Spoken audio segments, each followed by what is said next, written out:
Hello, a very good morning. Welcome to the Mega News, the sixth live and direct from our studios on the 10th Avenue Extension, Greater Estate. The news is also live on our social media handles on MBN 360. My name is El Samuels. The headlines. NPP to stage Suro Ahunahuna demo on April 2022. In business, Bank of Ghana classifies digital earnings of content creators as service exports. And on the international front, chaos reigns in Washington ahead of Pakistan trip.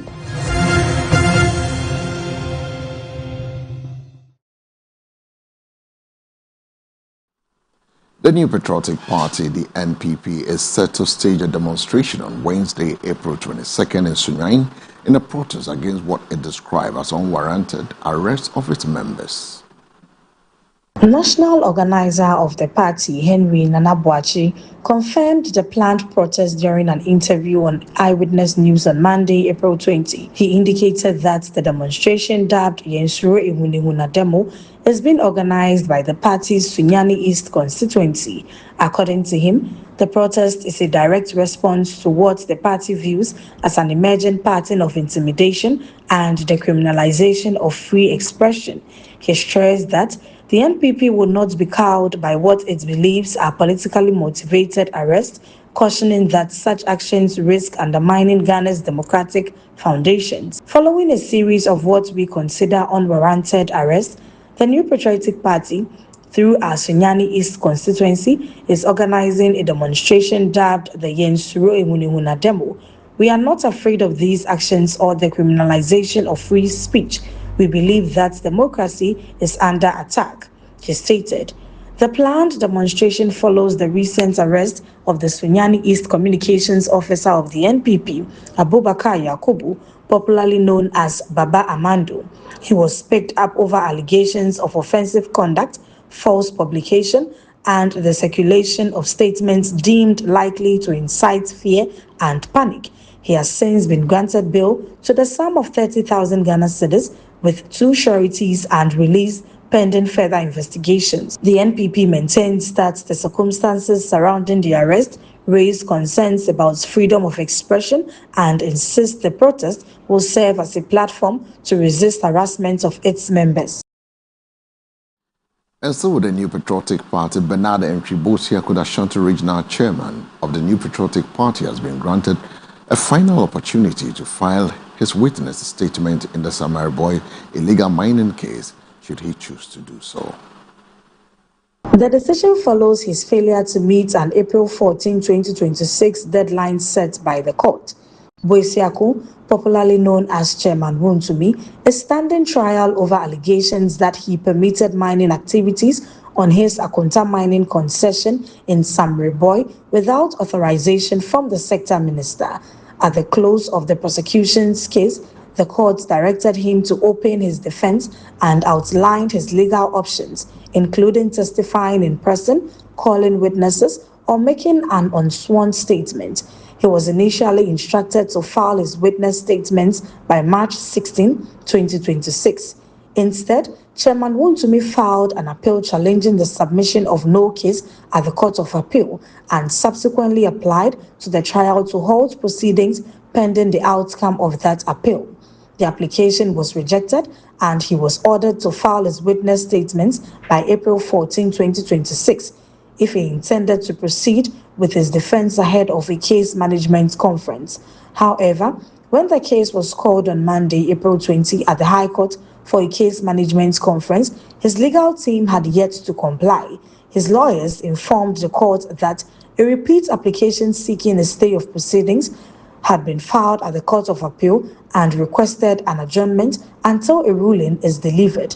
The request was opposed by Deputy Attorney General Justice Shremsai, who described the move as a delay tactic. He argued that the filing a repeat application does not automatically entitle the accused to a stay of proceedings and urged the court to proceed to conviction, citing what he characterized as a failure by the accused to mount a defense. Presiding Judge Audrey Koku-Vite declined the request for adjournment. Instead, she ordered Boisiako to file his witness statements by May 5, 2026, ahead of a case management conference scheduled for May 7.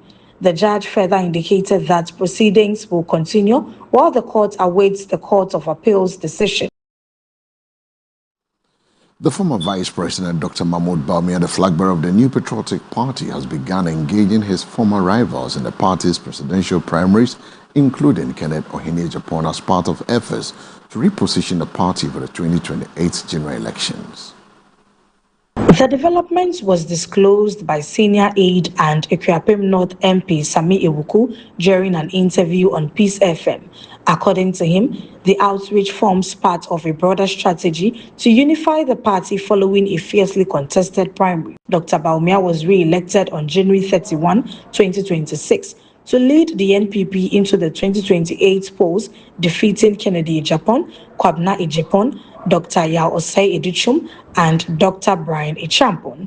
While the results were widely accepted by party delegates, the intensity of the contest raised concerns about internal divisions and the need to rebuild relationships ahead of the next election cycle. Sami Ewuku revealed that Dr. Bawumia has already held a private meeting with Kennedy Agyapong, describing it as constructive and forward-looking. He, Dr. Bawumia, has made a personal and private visit to his brother Kennedy Agyapong. They had extensive conversations on how the party can unite in the aftermath of the primaries ahead of 2028, he said. He reported to us that he left the meeting very satisfied, with assurances that Kennedy Agyapong will support him. Sami Ewuku added that similar engagements have been held with the other former contenders, all of whom have given comparable assurances of support. He emphasized that the initiative is aimed at consolidating party unity and strengthening the NPP's chances in the 2028 elections. Away from the corridors of the New Patriotic Party, let's go straight to the business desk, where the Bank of Ghana has clarified that earnings received by Ghanaian content creators from digital platform are to be treated as service export proceeds under the country's foreign exchange framework. In a statement, the central bank explained that payouts from platforms such as X and other digital channels qualify as legitimate cross-border inflows and are permissible under existing regulations. According to the bank, content creators can receive these earnings through foreign exchange accounts held with banks in Ghana or have them paid into CD accounts, provided transactions comply with all applicable regulatory requirements.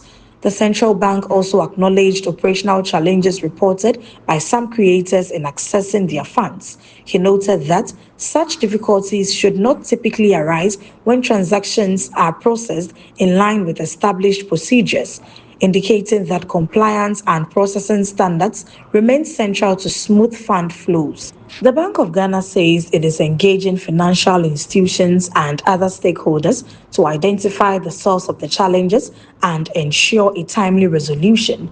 The bank acknowledges concerns raised by some creators regarding difficulties accessing these funds. When transactions are processed correctly, such challenges should not ordinarily arise. The bank appreciates the feedback received from affected persons.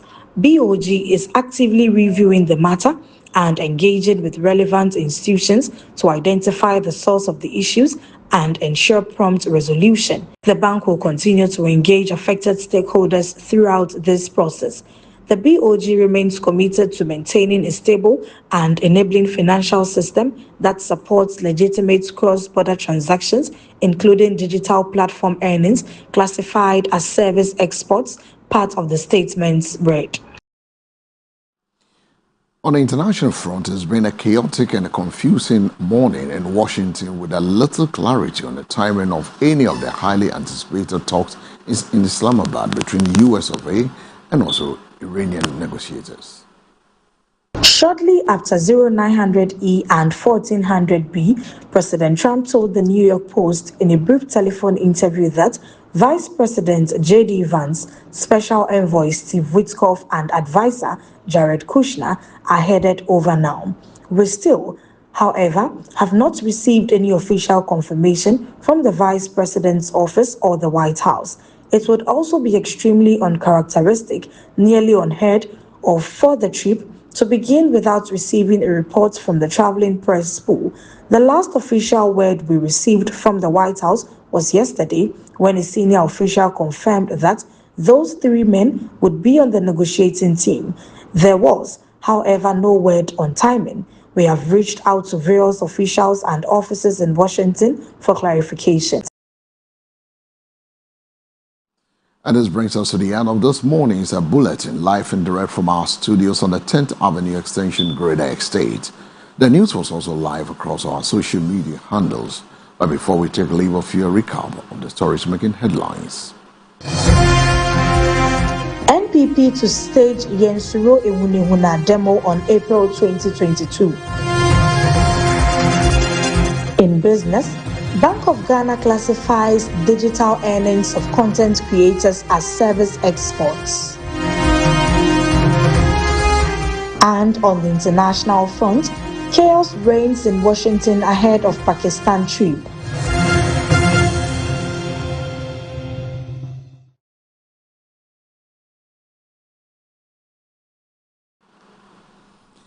My name is El Samuels. Coming up, we'll bring you sports. But for more news, log on to MBN 360. Do have a good morning.